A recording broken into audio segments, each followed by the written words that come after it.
Hey, good evening. Thanks for tuning in again. I really, really do appreciate it. I know there's tons of content out there about everything, especially fitness, mindset, and motivation. So if I just get one view, I'm super stoked about it. I had an awesome thing happen to me today. I had somebody message me on Instagram because my Instagram is full of fitness tips and motivation, and somebody hit me up and asked me a question. And even more awesome than the question was the fact that they were in Mexico. So I felt like I was an international celebrity, which I'm not. But they asked me a simple question, and I answered it. I respond to all the questions that aren't scammers and things like that. And it just felt really cool, that there's that community out there that cares about this stuff. So to you, thank you. I'm not a celebrity. Man, I just really appreciate it. And I just really like this format. So without further ado, let's talk about motivation. I want to start with a military story first. Not my military story, but this is a story about Delta Force. I'm sure everybody's heard of Delta. If you don't know what Delta is, it is a culmination of all the best special operations operators from every branch can get handpicked and go through a selection process to be part of a unit called Delta, who is arguably the most elite unit inside the military. And one thing I found interesting when I did some research on Delta is I ran across a book called Inside Delta Force by Eric Haney. And one thing that makes this book amazing, other than that, it's just a great read, is this was one of the first books that was allowed to be published on the training program for Delta Force because they kept it very, very close and hush hush, and he got approval to write about some of it. And it gets to my point today about motivation. What motivates you? Some people like to be yelled at. Some people like to be coddled. Some people like to figure it out on their own. And I want to talk about the internal mind because I think that's what a lot of us, all of us, I know that I do, we battle that internal mind. The internal mind is that simple thing that when the alarm clock goes off, the night before you set your alarm clock, you had something that you were motivated to do. Like, I'm going to wake up early to do this before I start my normal routine. Like, hey, I'm going to set the alarm clock an hour early to get a workout in before I have to go to work. Or I'm going to set my alarm clock 30 minutes early so I can wake up and have a cup of coffee before the kids wake up and I can just have some alone time. Yet the next morning the alarm clock goes off and you hit snooze. It's like you forgot while you were sleeping why you set your alarm clock early, and now you're not as motivated, and that's because that internal mind always creeps up on you, and it's not your fault. It's not your fault because from a physiological and psychological point of view, your body is and your brain is always in protection mode. It's always trying to give you the path of least resistance and keep you the most safe. I'm not an expert on this. I'm actually just repeating some stuff that I heard. I listened to Huberman Labs, and he's an excellent resource for stuff like this. But I think we can all agree that comfort is kind of the middle ground that our body wants to settle on. And so I want to talk to you about getting out of that comfort zone.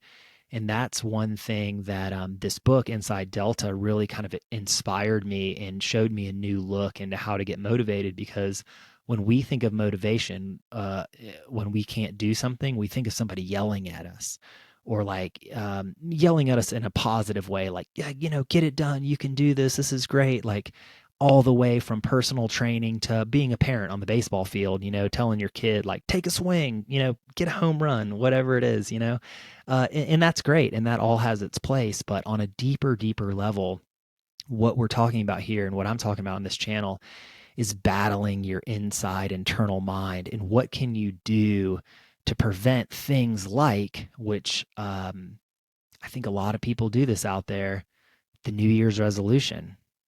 New Year's comes, you say you're going to work out, you say you're going to be more fit, you're not going to eat this type of food, you're not going to drink as much, you're going to quit smoking, and you might make it through January, maybe February, God bless you, and then March you just fall off, and then you don't revisit it until New Year's the next time. So the yelling is not necessary unless you need it. And what I see right now is this. I follow a lot of people on YouTube, a lot of people on Instagram that are in the same motivation mindset. And I'm not knocking them at all. Like I said on the last video, like I'm not here to knock anybody. Whatever works for you, whoever you want to follow, that's great.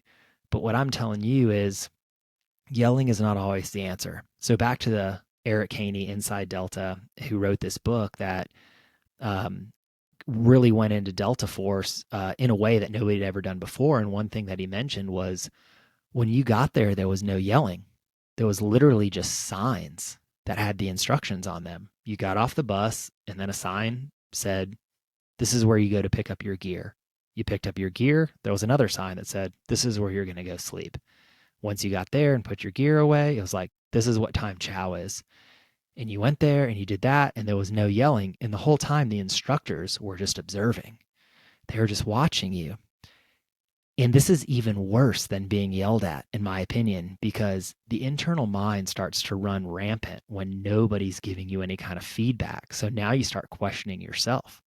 Am I doing the right thing? Is that why nobody's yelling at me? Am I doing the wrong thing and they're disappointed in me? Is that why they're not like, why is nobody telling me what to do? And so he goes through this book and talks about all the evolutions, which eventually culminates into this long march that they have to do, which I believe is a 24-hour evolution. And you have to pack your pack with a certain amount of gear, and it has to be a certain weight. And right when you get to the start of the evolution, they take your pack and they put it on a scale. And if you're just a mere couple pounds off, they don't yell at you. They just say, "You're done." Can you imagine that? Can you imagine being an elite special forces operator and somebody just not even yelling at you and saying, "You're done"?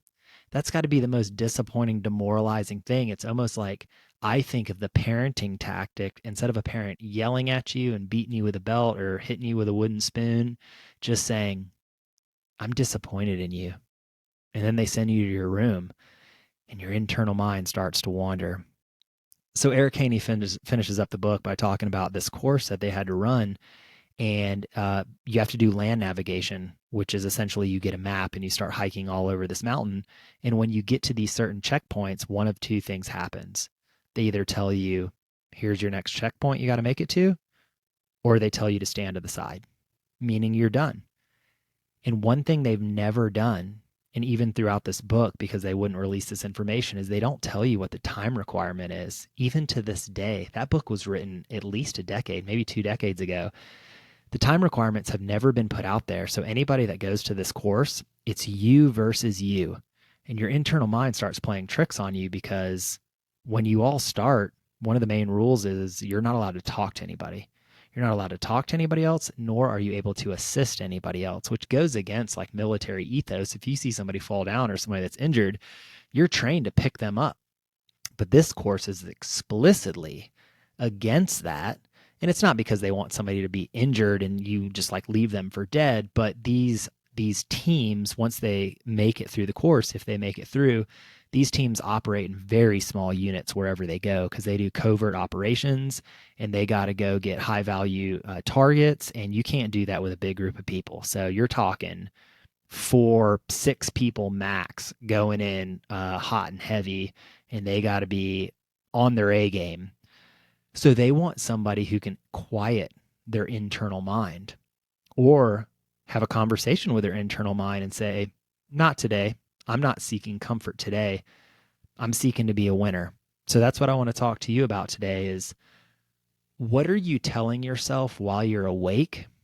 And what kind of person do you want to be when you're falling off, when you're eating a bad meal or you step on the scale and you're a couple pounds or a couple more pounds than you want to be over and you're super motivated and you're like, "This is it. I'm done. I'm done smoking cigarettes. I'm done drinking 4 nights a week. I'm done with these bad habits. I'm done hanging out with this old crowd that's holding me down." But somehow you fall back into the same trap. And it's because your internal mind seeks safety. It seeks comfort. It seeks the path of least resistance. So you have to create an environment based on your regular mind and who you want to be and create goals based off that and then tackle those goals. because it's super, super easy to fall back into old habits. It's the New Year's resolution thing. Hey, I'm going to get in shape for New Year's, and you're good for like January and February, and then you fall off and you don't revisit it till the next year. So what can you do to combat this? Because I'm not just here to tell you that your internal mind's weak. I'm going to tell you what you need to do to fix it. You need to do something every day that you don't want to do. Ice baths are all the rage right now. People getting in cold water. I don't like cold water, so I'm not going to do that. For me, just start small. If you're not going to the gym every day, go to the gym every day. Yeah, I said it every day. Personal trainers, doctors, whatever are going to tell you, oh, you don't need to go to the gym every day. You should work out 5 days a week for 45 minutes. That's BS. I know it's BS because I've read all the texts, been in the military for 22 years. I've done multiple operations where I've slept for only 2, 3, 4 hours a night for multiple nights in a row, and then worked 12 to 15 hours and still got a workout in somewhere there in the middle. And your body recovers, like when you finally get sleep a week later or 10 days later, you just sleep for a day and your body recovers. So anybody telling you that your body is going to be absolutely decimated for your 45 minutes or 1 hour that you do 7 days a week, as long as you're eating healthy and drinking water, your body can do way more than that. And I'm not telling you that if you're feeling an injury or your body's not feeling up to it, sure, take a day off. But for the average lifter, yeah, you're going to be a little sore, but whatever, go to the gym. That's what builds that mental strength. And even if you want to take a day off, good, take a day off if that's what you're feeling, but do some active recovery. Walk on the treadmill, walk on the Stairmaster, do a lightweight lift. Just don't do something heavy.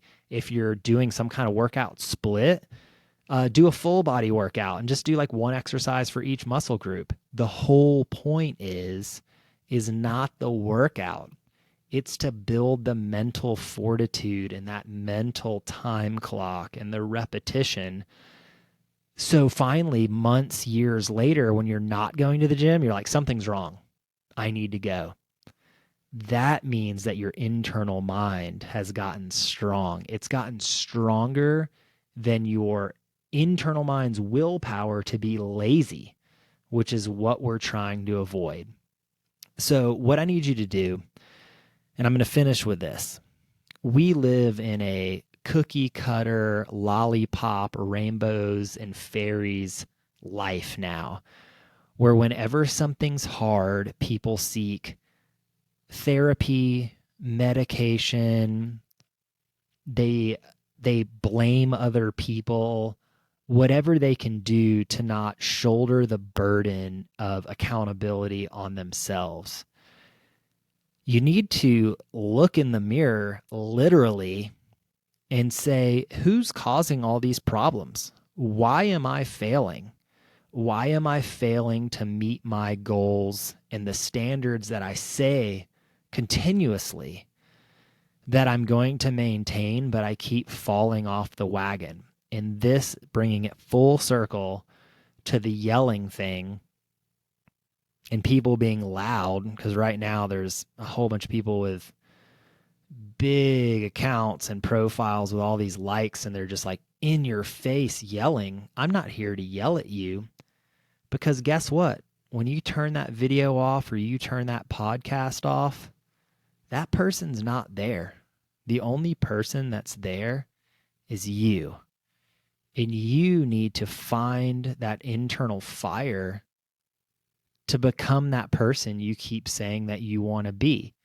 And if you want to do that, I recommend that you dig deep like I do.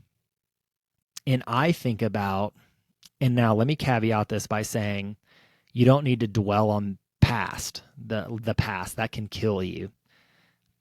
But it's not bad to get some motivation from it now and then. For instance, I used to be broker than broke. I lived in a trailer park. I worked at Subway. I had no money. I used to steal, if you're old enough, you'll remember Subway stamps, where if you bought a foot long, you got 2 stamps. And if you bought a 6-inch, you got 1 stamp.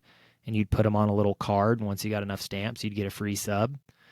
When I worked at Subway and the delivery driver used to deliver the boxes of those stamps that we would put in the machine to give to customers, I would steal one because I was so broke. I had to steal those stamps and then go to another Subway, like outside of the county where I lived, to go get food. I used to dine and dash at restaurants. I used to fill up my car at the gas station. And before I'd fill up my car, I'd take my license plate off so the cameras wouldn't have my car because I couldn't afford to put gas in my car. And I would drive off. I mean, I was seriously broke. And I'm never going back there. And so one of the things that I use in the gym when I'm in there is I'm looking at myself and I'm going, are you going to do this today? Or are you going back to the trailer park? That's how serious it is for me. And some people might not have had those hardships, and some people might have had more hardships. But you can also rely on other things such as, and I'm only going to use myself as an example because I'm not going to hate on anybody else because I don't like that. I said in a previous video that when I joined the military, I was super small and skinny. And I got made fun of. And while other guys were getting girls, I wasn't really getting all the girls because I was just kind of this scrawny guy that looked like a nerd. And it kind of hurt my ego because I was in the military. And I thought, oh, I'm in the military, like I should be getting a little bit of action or respect or whatever, but my mental wasn't there. I didn't have a physical build, my confidence wasn't there. So now that I'm past all that, I look back in the mirror and I'm like, you're going to be the most confident guy that walks in a room. When you walk in a room, people are going to know you're there. Because I'm not going back to being that not confident skinny guy. So that's the stuff that motivates me. Not going to be broke again. Not going to be skinny again. Not going to be not confident again. Not going to be the guy stacking wins. And if I think that's what you need to do. I'm telling you that's what you need to do. Because very few people, yes, you might have 1 or 2 nights where you're like, hey, I just got that job promotion. And then you go in the gym and you absolutely slay it. And that's awesome. But guess what? Those highs, getting back to physiology, those endorphin rushes only last for a small part in time. But the mental scars of things that we've all been through, and it's all relative. It doesn't matter what you've been through, whether my story's worse than yours or his is worse than theirs.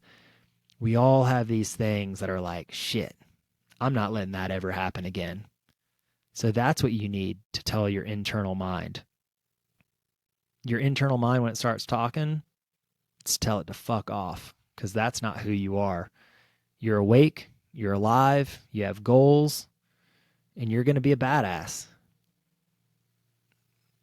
That's all there is to it. And that's all that I want for you. Get in the gym, crush it. Stop telling yourself a sad story about yourself of why you can't or why you won't or why this barrier is stopping you from doing it. That is your weak, lazy, biologically manifested internal mind trying to protect you from the best version of yourself. See you on the next video.